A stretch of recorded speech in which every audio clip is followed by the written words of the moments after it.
it's, it doesn't take stress away, mindfulness. It changes our relationship to it, right? It doesn't, there's this myth that it's like, it's like not thinking. If we meditate, we can like escape thinking, and like, it's about stopping your thoughts.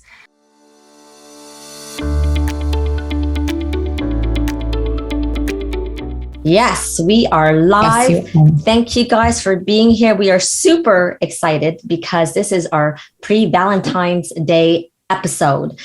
We released it on it's Tuesday before Valentine's Day.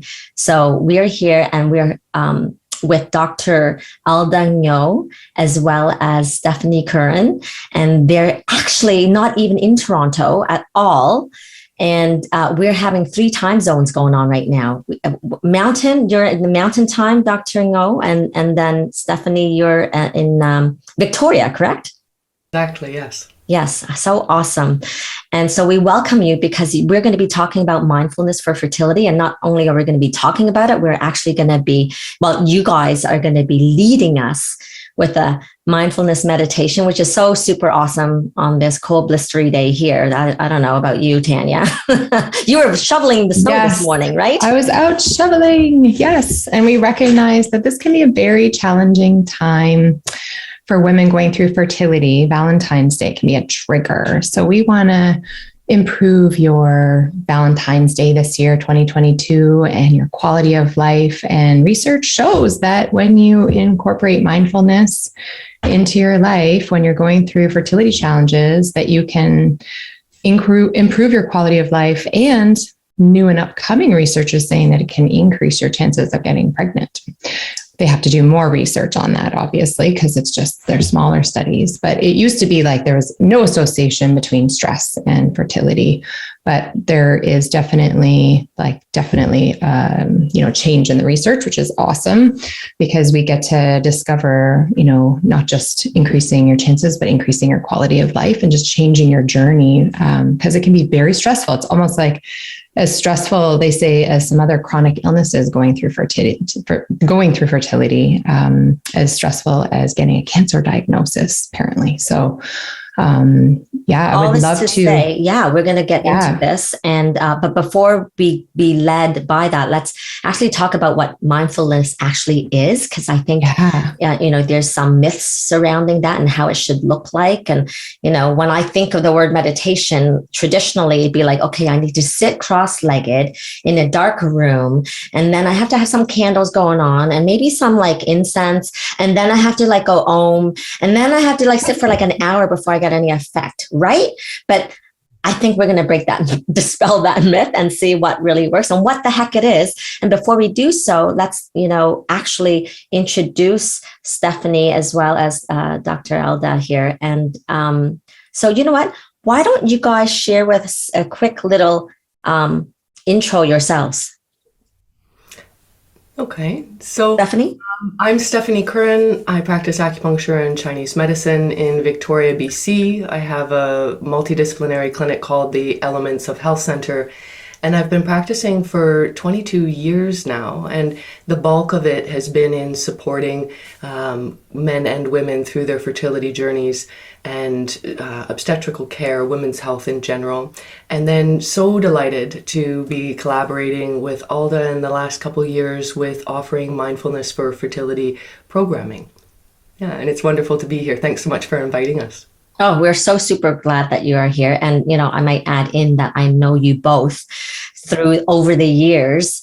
We all are like keen learners in our fields, and we're, at the conferences, we would show up every single time. So, Dr. Alda, do you want to share a bit about who you are? Sure. Thanks, Mary. Yeah. So I'm Dr. Alda Ngo, and I'm a registered doctor of traditional Chinese medicine and acupuncture. And I'm living in Edmonton and co-owner of a clinic in Edmonton called Whole Family Health. And so we're an integrated clinic that specializes in family and reproductive medicine. I've been practicing since 2005, specializing in reproductive medicine and fertility. Yeah, also very excited to be here. Stephanie and I are both trained mindfulness-based stress reduction facilitators, and we're both avid mindfulness practitioners. And we've both had our own fertility journeys.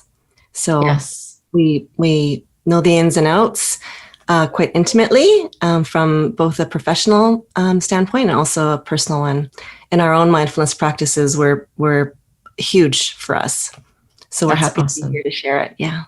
Yeah. So let's go dig right in then. So whoever wants to take this on, what the heck is mindfulness?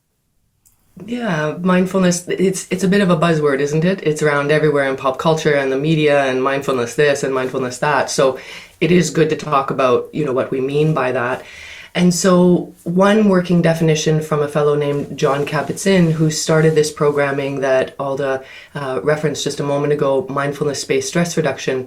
It was about 40 years ago out of the University of Massachusetts. He's a molecular biologist and established the Center for Mindfulness there. So his working definition of it is that it's the awareness that arises from paying attention on purpose in the present moment and non-judgmentally. So it's this capacity that we have, that we cultivate, that we have to generate. It's not a silver bullet. It's not like a one-time thing or something you can just read about. It's something that you actually have to practice again and again. Can you just reiterate that one-liner about the definition? I think it's really important to highlight it again and just say it a little slower so everybody catches this. Yeah, so it's a practice. And as with anything that we practice, it's not just something you do once and expect something amazing to happen. If you think about the piano, you wouldn't just sit down to the piano and play it once, right? You have to put your fingers on the keys again and again and again and again if you want to have the music come through you. And so it's the same thing for mindfulness practice. We need to remember again and again. And that is what starts to then infuse more of our everyday moments, not just the moments we're sitting on a cushion, because we don't live on a cushion, right? We live in our lives. And so it's the ongoing small moments that we thread into our day. And then also the moments that we do carve out some time, however much time that is, to formally insert a pause in our day where we are formally practicing, whether it's with a walking practice or whether it's with a sitting practice or with yoga, perhaps connecting with the body. This crazy thing, we walk around like this, we're just like walking heads, right?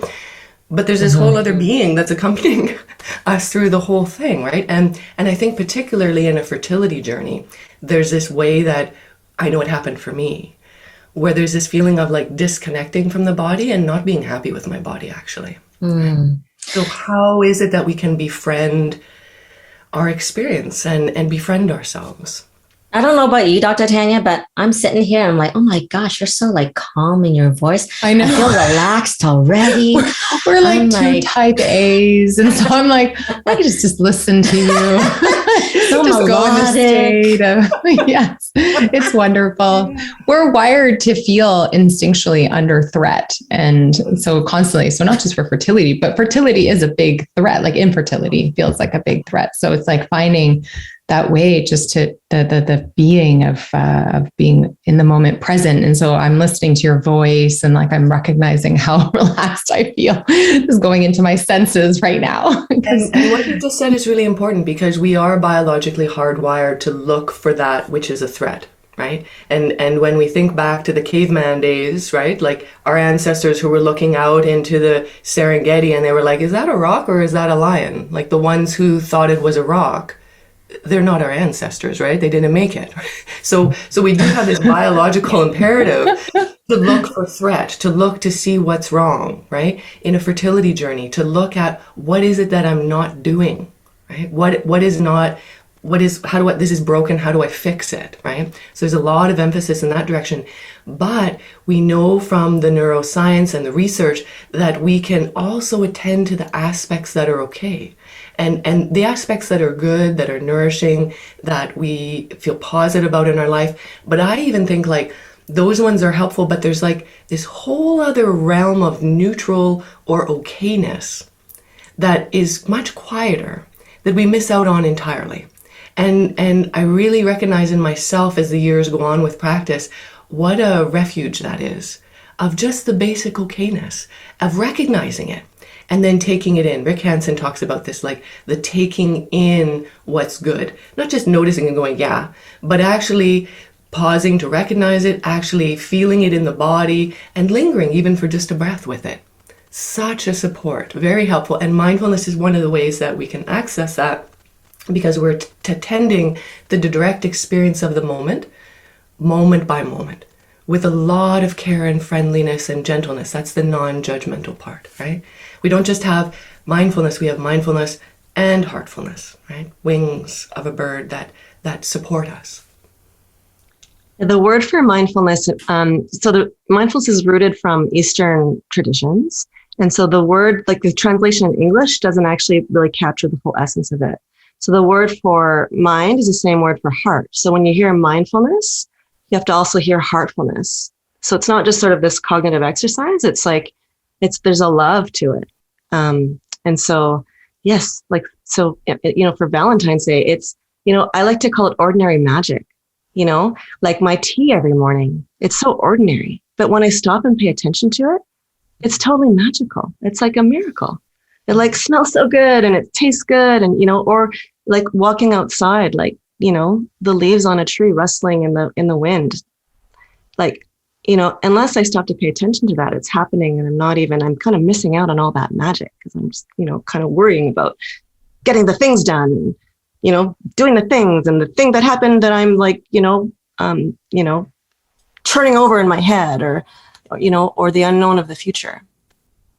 Oh, I love that. And this is so appropriate because it is for Valentine's Day. And we talk, and in Chinese medicine, we say that we need our heart energy to connect with our kidney essence to be able to be aligned in that vertical axis so that we can be able to endow life that comes through us. So this is so appropriate. Thank you. So you both spoke about that you had fertility journeys yourselves. So perhaps each of you can take a moment to share how mindfulness actually helped you on your own fertility journey. For me, it was 2.5 years of going through the experience. I knew after 6 months of trying, I was 36 years old, and I thought, okay, let's do a fertility workup. Let's see how things are. And I was shocked and surprised to find out that my ovarian reserve was extremely low. And so immediately there was this not knowing of, was this going to happen for me? And on top of that, I knew from a younger age that I had endometriosis. And so then became surgeries, and we found out there was a fibroid as well. And so very, very quickly it went from not just Eastern medicine and trying, it very quickly went into being medicalized and needing the support of a fertility clinic. And through that whole process, all of us know this, there's such a roller coaster that you go through. And it was really, really helpful to keep having something that I could land back with that felt grounding, like actually connected me back to myself, connected me back to my relationship with my partner, with my husband. And as we went through 2 IVF cycles and the ups and downs of all of that, I remember one time saying to Chris, because he was really at one point in our conversation looping out on like, how much longer are we going to do this? Like, I don't think we can keep doing this. And I said to him, but if we keep attending to this moment that we're in now, the next moment will be okay too, because this moment, like, we're okay right now, right? Like, just recognizing again this like okayness, right? That we're okay right now. And he looked at me and he's like, yeah, we're okay. And I'm like, right. So if we just keep attending to this moment by moment, that's what's going to carry us through. And I really felt the deep support of that. And then even once I was pregnant, all of the not knowing of the early weeks, and there was a little bits of this, and everything turned out okay. I have a 9-year-old daughter, but it was tender, right? And through the whole process, I really feel like it was a deep support. And so for me, it was a 7-year journey before I finally conceived my son. Our diagnosis was, there were polyps at first, and there's some male factor, and but the polyps were removed, and then the male factor was addressed, and then it was like unexplained. And so funny enough, so for me, when I think about mindfulness and the role that it played in my journey, I actually found out that I was pregnant while I was on a 10-day silent meditation retreat. So my period was due and it didn't come. And so I, happened to have a home pregnancy test in my purse, as one does. And I used it, and to my total surprise, it was positive. And so my husband was there, but he was like in a separate residence for men. Like it was silent, right? Like silent. So Wow. I could see the back of his head in the meditation hall. And that was the only time I could ever see him. And it was like killing me. I was like, I just want to go and like tell him this crazy thing's happening, but I couldn't. And so I was just kind of trapped there. Like, oh my gosh. So he had no idea.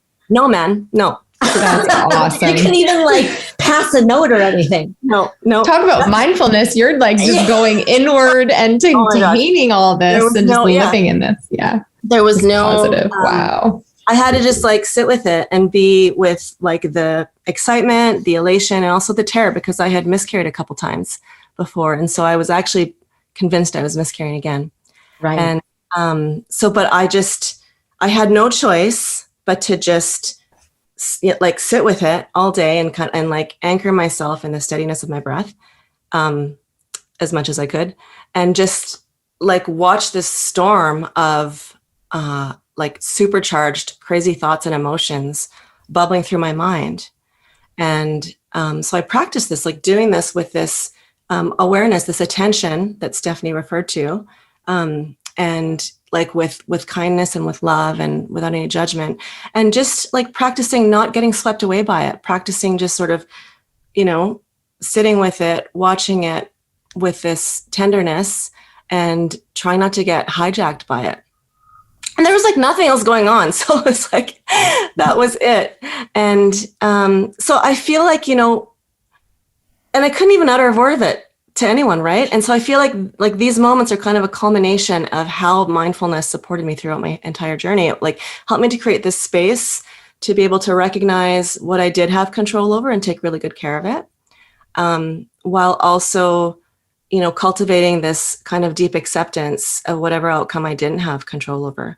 So ultimately it helped me to make peace with the unknown of the future by helping me to find ease and deep acceptance of the present moment. Because control is I was just like, I just like to have control. And this whole like not having control. Sure. Don't we all, right? Just so you guys know, I'm taking notes from both of you because this is like gold. This like all of this, because every woman, and you know what? Never mind fertility. It's like everything in your life that is happening, especially in the pandemic, for Pete's sakes, right? That's flying at us. It's like, how do we make peace of that unknown future? How can we be in this present moment and have that okayness that, Stephanie's talking about? It's so awesome. Like, I'm going to be watching and listening to this over and over again, just so you know. I was getting tingles in my scalp as Stephanie was talking, and I had memories. You're feeling the body. This is wonderful. Yeah, and I have memories of the 10-day Vipassana meditation retreat that I took back in 2005. Was it a Vipassana meditation, Dr. Alda? Yeah, it was. Yeah. Yeah. And so you're learning about the waves of like acceptance and like recognizing that things come and go, but just that knowledge of like the pregnancy test and having the history of losses, and you're sitting with that is precious. Like the memory that's such a cool memory. And how about leading up to that point? Like, prior to that, were you adopting mindfulness into your journey prior to that? Yeah. Yeah. Yeah. So like I've been practicing, I was first introduced to meditation by my mom when I was a kid. And then as a grown-up, I've been like dedicated to a practice for over 15 years. So I was already practicing mindfulness when this whole infertility thing unfolded. And so it was just this total, like Stephanie said, it was like a refuge. It was like, it was just like this real opportunity to practice with, it doesn't take stress away, mindfulness. It changes our relationship to it, right? It doesn't, there's this myth that it's like, it's like not thinking. If we meditate, we can like escape thinking and like, it's about stopping your thoughts. But that's not my experience. It's really about the thoughts still come. I still had all the crazy thoughts. And like, I'm pretty, I'm like I said, I like to have control. I had all kinds of crazy thoughts. I mean, we all do, right? This like, is it ever going to happen? 100%. Yeah. Yeah. Like, what can I do more? Like, if I just get it perfect, this should happen, right? Like, but I mean, it's not anything else in my life, I could kind of, set my mind to it and make it happen. But this thing, it was like, I couldn't make it happen for all of my, efforts, for all of my sincerest efforts, and so it was super frustrating. So all these thoughts, so it's like, they still come, but it's kind of like, there's this story that mindfulness teachers tell of, there's this, person on the horse, and they're just galloping by. The horse is just running, and they run by this person on the road, and the person on the road is like, where are you going? And the person on the horse is like, I don't know. I'm just on the horse. The horse is just like taking me somewhere. I'm just going, And so that's kind of like life on autopilot. That's like doing. It's like my doing self. But mindfulness allows us to actually like slow that horse down and maybe like direct the horse, right? So it's not just carrying me. So it's kind of like, so those thoughts are like that horse, and it's just like, if I'm on autopilot, I'm just those thoughts. I'm completely identified with them, and I'm completely hijacked by them. Whereas when there's this space, when there's this moment of pause and this space, it's just like an event. It's just like another sensation. It's like, I feel like you mentioned the tingling. There's tingling, and there's tingling. There's maybe an itch here or a sense of cool, and then in the mind space, thoughts are like sensations that come and go. So I can kind of watch them come and go and not be so pulled by them. Well, and I think about thoughts too, just to say, Alda, as well. Like, I notice this. Maybe it's like this in your minds as well. But the thoughts, they're not so reliable. Do you know? And they talk all kinds of trash, and they're really harsh, and they're just kind of generating of their own worries and agendas and all of this, and a lot of them aren't even true. Like for me, when I found out my AMH was rock bottom and really low, I found that out 2 hours before I was about to go on a week-long silent retreat, right? So I had this really rich, we'll call it rich, opportunity for a week to watch all of the thoughts that came and went in association with that. I was down adoption roads, I was down egg donor roads, I was down all kinds of things, and I would like wake up to the tears that would be streaming down my face, open my eyes, be in the meditation hall and being like, none of that is even happening, right? But a thought would enter my mind, and then this hijacking that Alda's talking about, and would have this huge impact physiologically on the body, on the heart. One thought would generate the next thought, and it was all this tangle of mess, and I just kept coming back to this recognition of that's not even happening right now, right? So it's really powerful. It's this really powerful way that we can keep coming back to how it is now, right? Love it. So I think we need to actually get into the nitty-gritty of meditation. Mm-hmm. And I believe, is it Alda, are you the one that is going to be guiding us, leading us through this? Yeah. Okay. So just so you know, this is going to be in podcast form. And, if you're watching live, obviously you can see us. But so just be mindful that a lot of people are hearing it and not visually seeing this. Okay. Okay, so just coming into a comfortable posture. So just finding a comfortable posture wherever you are.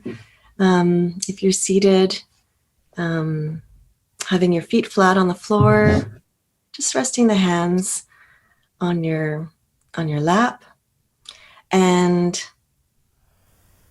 gently closing the eyes if that's comfortable for you. And if it's not, then perhaps taking a soft, unfocused gaze about 2 to 3 feet in front of you. And so whatever's more available to you. So finding a posture that invites ease, but also alertness. And just returning to the body here, taking this moment and this opportunity to return to the body, because often our bodies are here and our minds are elsewhere. So just returning the mind to the body, which is like a portal into the present moment. And just attending to the body, sensing into the body, the front of the body, and the back of the body, and the sides of the body. Attending to any points of pressure between the body and whatever surface is supporting you. So perhaps feeling the soles of your feet on the floor, and your bum in your seat. And just feeling into the direct sensation of the variation of pressure here, feeling where the pressure is the greatest, and then feeling where that pressure starts to give way into more ease.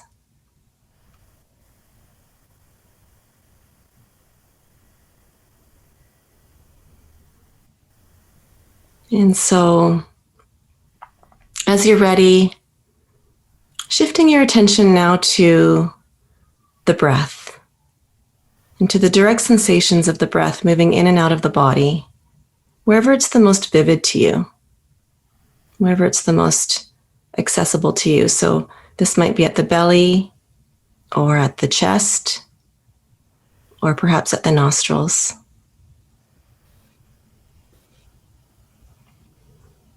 And so as best as you can, bringing a quality of like kind, curious openness to this. And seeing if you can be with the direct sensation of the breath without needing to change it at all. So without needing to manipulate the breath and make it any particular way, seeing if you can just be with it, how it is, as it's showing in this moment. And so if you're attending to the breath at the belly, perhaps noticing the rise and fall of the belly with each in-breath and out-breath. And if at the chest, perhaps noticing the ribs as they're expanding and contracting with each inhalation and exhalation.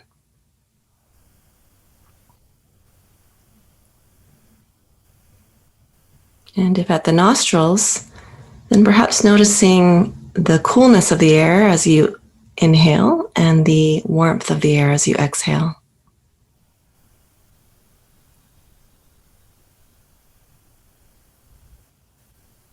So just as best as you can, attending to the breath just as it is, with this kind, open curiosity.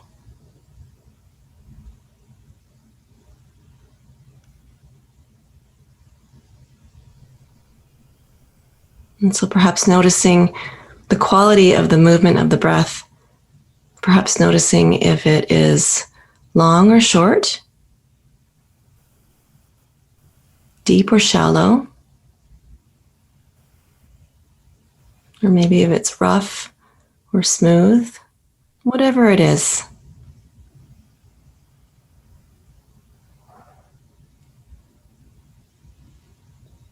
Breath in and breath out.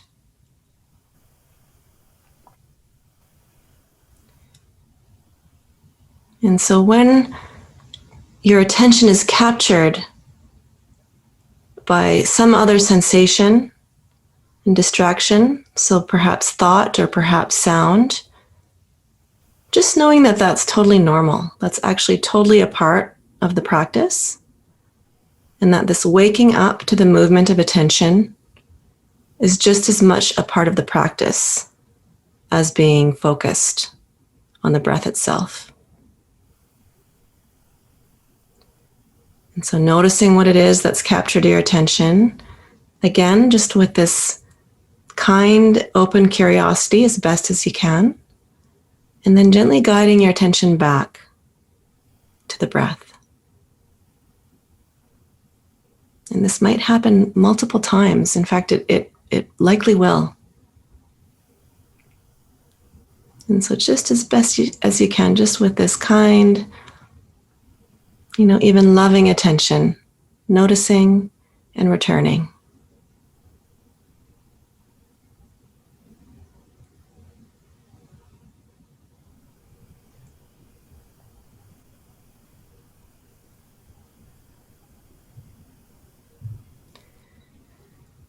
And then as you're ready, returning your awareness to the sensation of the points of pressure in your body, feeling into the soles of your feet again, your bottom in your chair, becoming aware of the sounds in the space around you.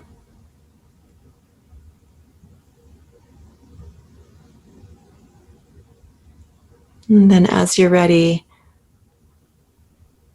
gently opening the eyes again and just looking around the room that you're in and getting a sense of your body and the space that you're in,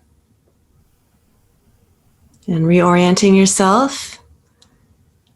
And as you're ready, landing back on the screen if you're looking at a screen, and just taking a moment to check in here and sense into the state of the body and the state of the mind,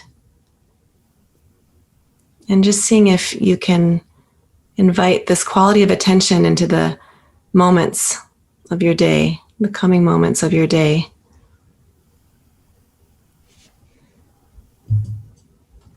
Wow, that was lovely. Mm. So I want to ask, did you actually time it? Was that 5 minutes?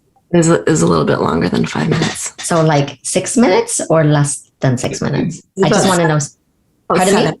About 7 minutes. So I don't know about you. Like it felt short and long at the same time. Short meaning that in a short period of time, I was able to fully relax.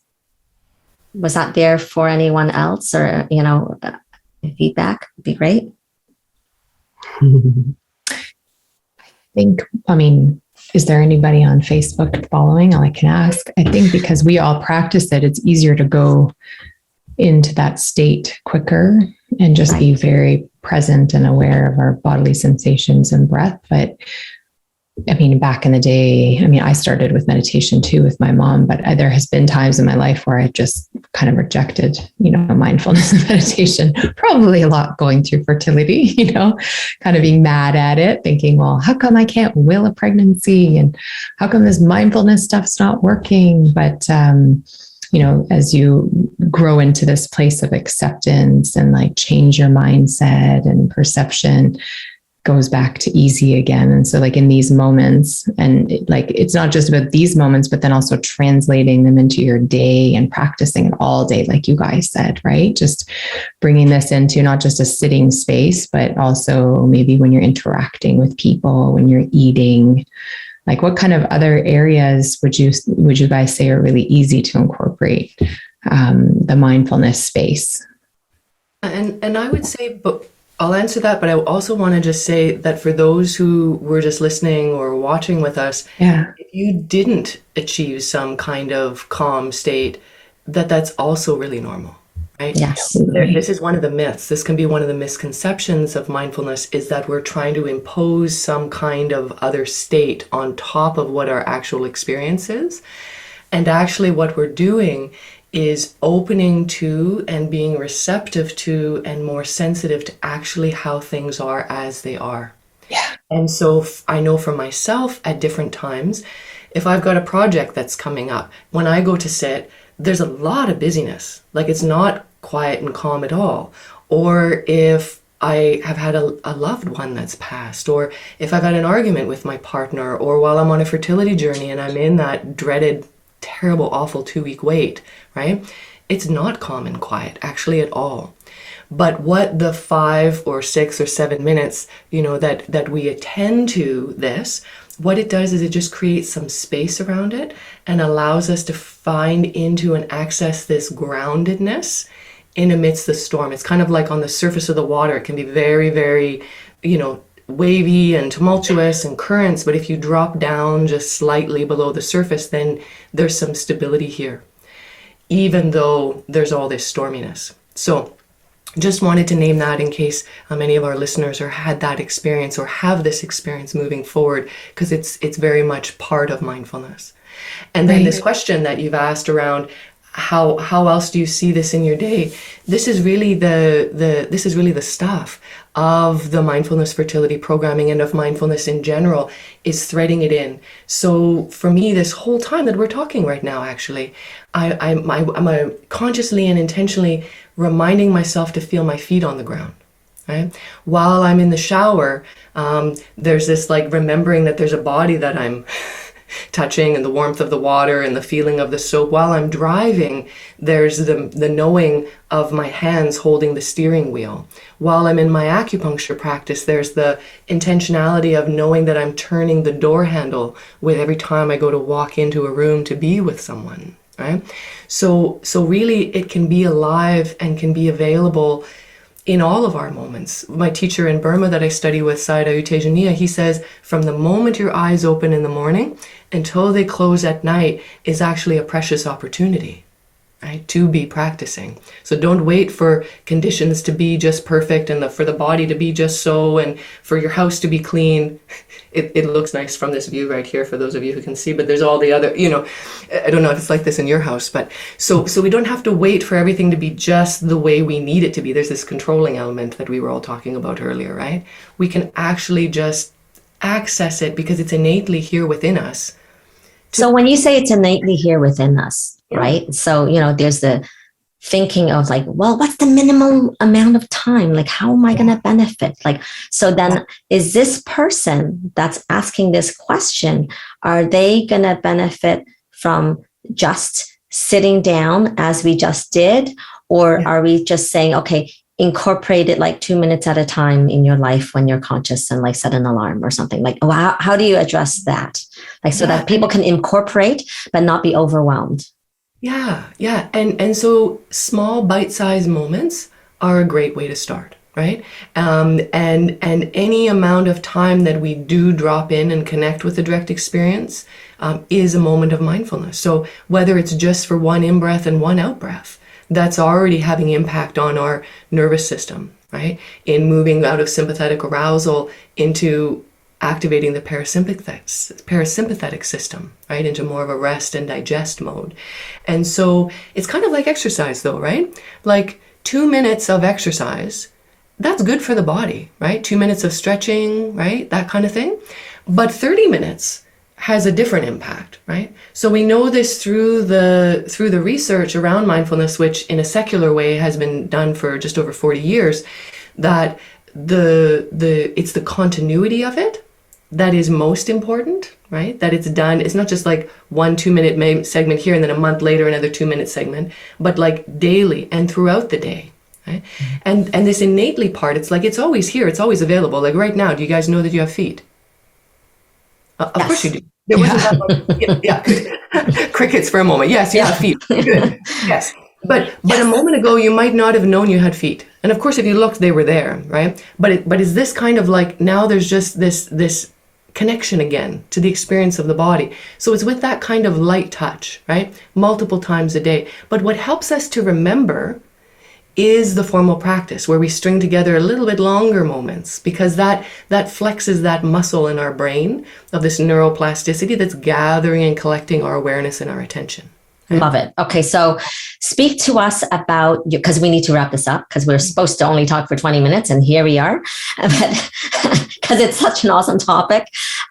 So tell us about you actually created a program, Mindfulness for Fertility. So share with us a little bit about that, and then we are totally going to wrap this up. Okay.